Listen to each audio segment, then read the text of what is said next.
Considérant que la précarité gagne de plus en plus du terrain en raison de la pandémie du Covid-19, les Gabonais font quotidiennement face à divers problèmes socio-économiques, notamment ceux relatifs à l'achat des médicaments inscrits sur des ordonnances très souvent pléthoriques. Et voilà que malgré l'obtention et l'utilisation de la CNAMGS, certains médicaments ne sont plus ou n'ont jamais été pris en charge, surtout les plus coûteux.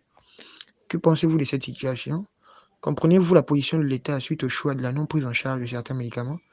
Que proposez-vous au gouvernement pour améliorer cette contrainte dont se plaignent les populations?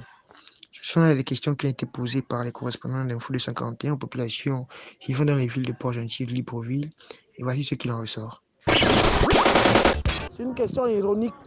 Avant même la pandémie c'est hier, la CNAMGS n'a jamais pris en compte certains médicaments. Il y a même des pharmacies qui refusent même de vous servir. On vous dit qu'il n'y a pas de médicaments alors qu'il y a des médicaments. Lorsque tu présentes l'ordonnance de la CNAM, on refuse de te servir. Moi-même, j'ai été victime de ça. Donc moi, je voulais dire cette question-là, elle est ironique ou bien c'est vraiment une question. L'État gabonais fait chier, emmerde les Gabonais. L'État gabonais ne prend pas en compte les Gabonais. Voilà une pandémie que nous avons, nous ne savons même pas. On ne nous suit pas, on ne sait pas. Où allons-nous? Quand vous posez la question de la CNAMGS a pris les gens en compte quand? La CNAMGS a pris les gens en compte quand? Quand on pose la question, vous faites exprès ou quoi? Depuis que la CNAMGS est venue, on te donne une ordonnance. Quand tu arrives à la pharmacie, on te répond même à la pharmacie qu'il n'y a pas de médicaments. Parce que juste, tu as présenté l'ordonnance. Moi, j'ai été victime. Je suis allé à la pharmacie. J'ai présenté mon ordonnance. On m'a dit qu'il n'y avait pas de médicaments. Une autre personne est venue avec l'ordonnance normale. Il a payé les médicaments devant moi. Donc, ne nous faut pas emmerder les Gabonais. Laissez-nous dans notre misère. Nous, on est habitués à la misère. Ça fait grossement, moi, je suis grosse avec la misère. Donc, l'État gabonais a dit que je ne sais pas qui appartient au Gabon. Je ne sais pas. Donc, ils ont décidé que nous, le citoyen gabonais lambda qui vit dans les Mapan, moi je suis au fin fond de Port-Gentil, ils n'ont pas besoin de nous. Tu as la CNAMGS, si tu n'as pas de CNAMGS, c'est un problème. Pour qu'on te reçoive même à l'hôpital, c'est un problème. À la CNAMGS, tu as même la CNAMGS à ce moment, tu as une urgence, tu vas la nuit. Avec l'urgence, on te fait traîner, tu payes l'urgence, on n'a pas besoin, on ne tient pas compte de la CNAMGS. Donc, c'est des fautes trucs, tout ça là. Nous-mêmes, nous sommes au terrain, la personne qui doute, il vient nous montrer, il vient nous dire la vérité. De nos jours, vivant au Gabon, certains médicaments pris en charge par la CNAMGS, moi, personnellement, je dis ce n'est pas correct. Pourquoi? Parce que simplement, nous vivons dans une crise économique mondiale.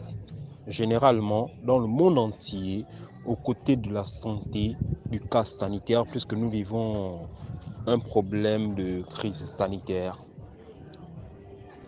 les gouvernements du monde entier devaient prendre en charge les hospitalisations, c'est-à-dire les médicaments de chaque individu malade.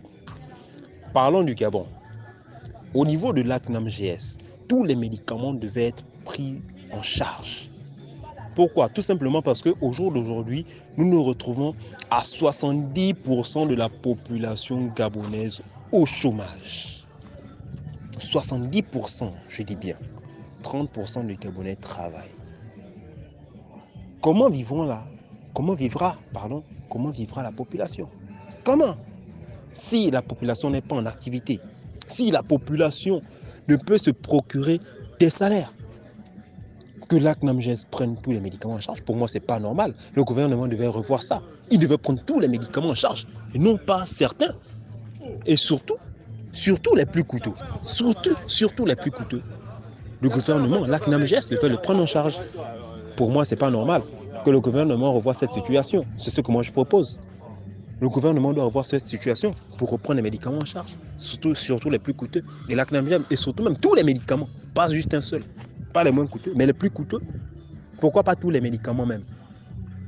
Au jour d'aujourd'hui, je ne suis pas fier de mon pays compte tenu des circonstances qui se passent. J'ai honte de mon pays. Pas honte de mon pays, mais honte des dirigeants de mon pays. Qu'ils revoient cela. Je dirais que l'idée de CNAMGS, d'abord, au départ, c'était... Bon, en fait, on pensait tous que c'était une bonne chose que l'État prenne en charge des médicaments pour soulager un peu la population parce qu'il y a des maladies que tout le monde n'a pas de moyens de pouvoir faire traiter et tout ça. Bon, concernant la prise en charge de certains médicaments et d'autres non, je dirais que c'est une façon de se foutre de nous, c'est tout. Bon, c'est vrai que ça soulage un peu un côté, mais logiquement, le gouvernement aurait dû prendre en charge des médicaments coûteux. Donc, si j'ai une proposition à faire, c'est celle-là.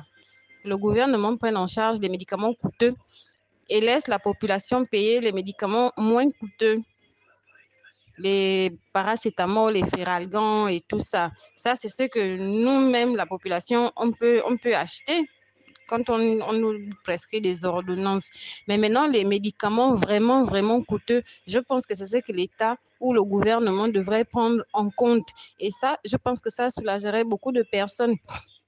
Il y a des gens qui ont, je ne sais pas, parfois le cancer, parfois les infections graves et tout ça.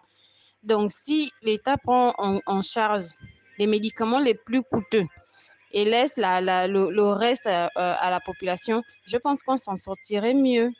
Bon, je ne sais pas pourquoi ils ont préféré faire l'inverse en disant nous aider. Mais moi, je pense que c'est toujours la même chose. Parce que si tu as 10 000, on te prescrit des médicaments que la CNAMGS peut prendre en charge. C'est comme si la CNAMGS n'avait rien pris en charge parce que ce que tu dépenses là, tu aurais pu le dépenser même sans assurance. Entre-temps, avec des médicaments vraiment, vraiment coûteux, ça aurait été mieux que l'État les prenne en charge. Pour moi, je pense que la CNAMGS devrait prendre en charge tous les médicaments. En fait, si la CNAMGS, sur une ordonnance, et que la CNAMGS prenne que 50% ou 60%, je trouve pas vraiment l'importance en fait. Ça veut dire que c'est vrai que ça allège, mais aussi quelqu'un peut se retrouver dans une situation où il a juste 10 000 francs et il doit prendre... il a juste 10 000 francs. Donc, sur une ordonnance de 10 médicaments, par exemple, la personne estime que la CNAMGS pourra prendre quand même 8 ou 9. Donc, qui veut dire que dans les 10 000 francs, ça peut l'alléger facilement. Mais s'il se trouve dans une situation où il a 10 000 francs dans ses poches et qu'arrivé à la pharmacie, on lui dit que la CNAMGS prend en compte que 5 médicaments et on connaît les prix de la pharmacie. Donc, et après, on lui dira que les 10 000 francs ne sont pas justes. Pendant ce temps, il y a peut-être un enfant qui est gravement malade ou madame qui est gravement malade. Donc, je crois que sur ce point, la CNAMGS, le gouvernement devra revoir l'histoire de la CNAMGS. Je crois que par rapport à la prise en charge des médicaments, déjà, c'est vrai pour les consultations, la CNAMGS aide beaucoup. Et vu la situation actuelle, la pandémie et tout ce qui est là, qui est encore arrivé.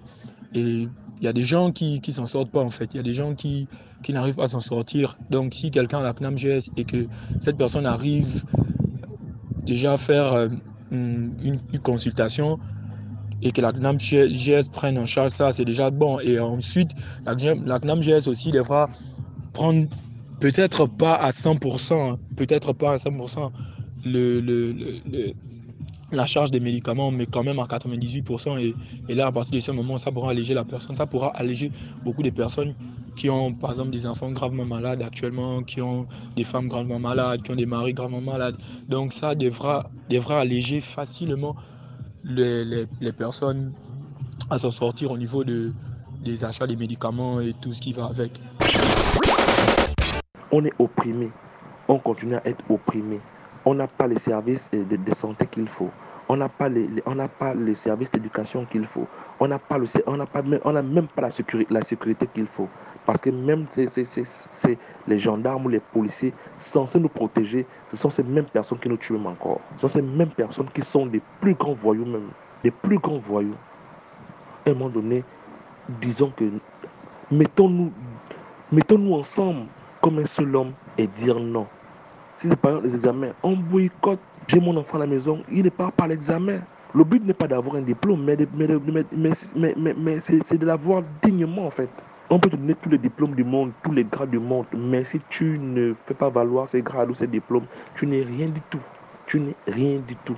Et c'est que moi, je veux que les Gabonais comprennent.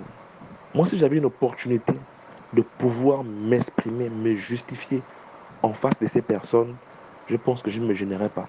Je ne suis pas la première personne ou la dernière personne, par exemple, qui va mourir si, par exemple, un truc pareil arrive. À un moment donné, il faut pouvoir dire la vérité. En tant que parent, je me dois de me battre pour le meilleur de mes enfants. Parce que je suppose que mes parents sont battus pour mon meilleur, même si je n'ai pas tendance à le voir. Mais je suis obligé de me battre pour le meilleur de mes enfants. Le meilleur de mes enfants n'est pas forcément de les envoyer en Europe, aller apprendre en Europe. Ou alors, je ne sais pas, fuir le pays. Non, ce n'est pas ça le meilleur. Au contraire, je les fais fuir les problèmes qu'ils doivent affronter. Le meilleur pour moi, c'est que mes enfants parviennent dans leur vie. Parvenir dans le sens propre du terme, mais dans leur pays. Quand les conditions sont posées, lorsqu'il y a tout ce qu'il faut, la pandémie de la Covid-19 devrait mettre tous les Gabonais en alerte pour dire qu'à un moment donné, nous avons l'impression que ils vont profiter de cette pandémie pour justement accentuer leur mauvais esprit, leur mauvaise chose, leur manière de nous traiter. Que les Gabonais se réveillent à un moment donné.